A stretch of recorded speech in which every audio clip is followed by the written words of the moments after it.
Now, those of our viewers in Korea might have woken up a bit earlier than expected this morning, due in part to a rare magnitude 5.1 earthquake. It was the third strongest ever recorded here in Korea. And social network services were full of messages on the rare incident. But we're going to begin the show with the restless night in Southern California. More than 100 aftershocks from this weekend's quake. Residents understandably on edge this morning, worried about what could come next. There have been more than 100 aftershocks here, including a 3.3 magnitude quake just before 11 o'clock Saturday night. That's just a day after the 5.1 earthquake rattled the region. The original quake made a mess across Los Angeles. Water pipes bursting in this apartment building. Surveillance video capturing these items crashing to the floor, forcing businesses to lock their doors for the weekend, and homeowners assessing the damage while the earth keeps shaking. Seismologists say it's only a matter of time before California feels a stronger shudder. 4.8 magnitude quake hit the northern part of Yellowstone National Park in Wyoming. It shook the ground at about 5:30 this morning, California time. It was felt in towns along the Montana-Wyoming border, including West Yellowstone. The park has few visitors this time of year because it was in such a remote area. Chile, the powerful 8.2 earthquake that's hit the area, and it is called the Ring of Fire, rumbling back to life.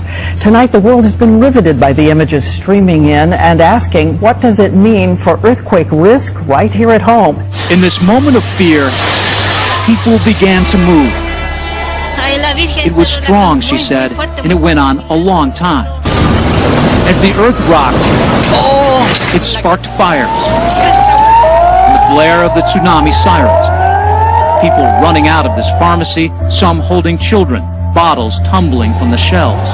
A mass evacuation of nearly 1 million people, fearing a destructive wave in the wake of the powerful 8.2 magnitude quake. The quake rumbled along the most dangerous band of fault lines and volcanoes in the world, the point where the Earth's plates meet, the infamous Ring of Fire, stretching up along the U.S. western coast all the way through Japan and Asia. More than 1,700 earthquakes along the ring in just the past week. A 4.3 magnitude earthquake rattled Kansas and Oklahoma shortly before 2 a.m.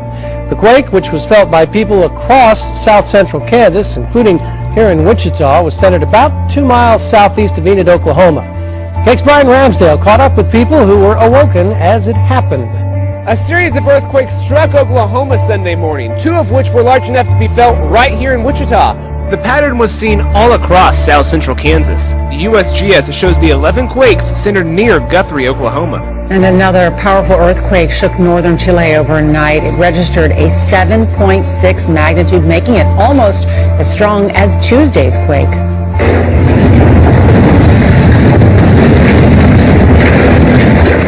Thousands of people ran out of their homes, and Chile's president was visiting the area and had to leave her hotel, but no major damage or casualties are reported. The Solomon Islands has been hit by an earthquake just as the Pacific Ocean archipelago was reeling from heavy flooding from a tropical storm. So far, at least 16 people have died and thousands left homeless as the capital, Honiara, suffered the worst flooding in living memory. The full effect of the earthquake, reported to measure magnitude 6. Rising waters have flooded many parts of the capital, causing houses to collapse into rivers and roads to become blocked. The Solomon Islands is one of many small island developing states threatened by rising sea late yesterday rocked the Tungurahua volcano in Ecuador, roughly 90 miles south of Quito, the capital. The eruptions shot smoke and ash 6 miles in. Sinkhole has opened up in a residential neighborhood of northeastern Baltimore, and according to one witness, it appeared as if there'd been a landslide. Measuring a block long, the sinkhole sucked in several cars. It forced the evacuation of a row of houses. In the US, dramatic pictures of the moment a huge sinkhole opened up and swallowed several cars in a residential neighborhood of northeast Baltimore. The sinkhole appeared not long after rain drenched central Maryland. Since the explosion, St. Helens has rumbled several times, with magma creating a dome inside the crater. And now there are signs of new activity at Mount St. Helens. Mount St. Helens is a volcano that is very much alive. The surface is swelling up.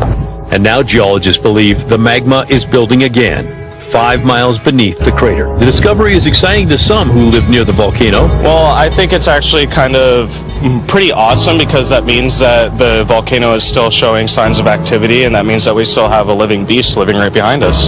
Scientists say they don't know when the mountain will erupt again, but with all their instruments on it, they expect to know well in advance. In this remote mountain area of northern Afghanistan, a village should be here. The village and more than 2,000 of its inhabitants are reportedly trapped under the earth after a landslide on Friday. The President of the United States. From Washington, U.S. President Barack Obama expressed his concern and offered American support to Afghanistan. Did you hear that loud boom over the weekend? This is video that one of our Chesterfield viewers sent in from the Crimson Crest neighborhood in the south part of the county. You can actually see the camera shake with that explosion.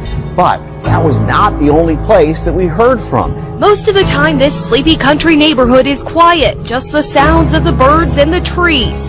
This weekend was much different. Neighbors say booms rocked their homes. The whole house shook with this loud boom, kind of like a airplane breaking the sound barrier. Only this happened maybe every 10 minutes. From the flooding on the East Coast to wildfires burning out of control out west. More than 1,500 homes evacuated in California as high winds and temperatures fuel the massive flood. California's extreme drought has turned these hills into a tinderbox. The wind so fierce, fire crews couldn't put up any helicopters or planes to battle the blaze. More than 700 firefighters are waging a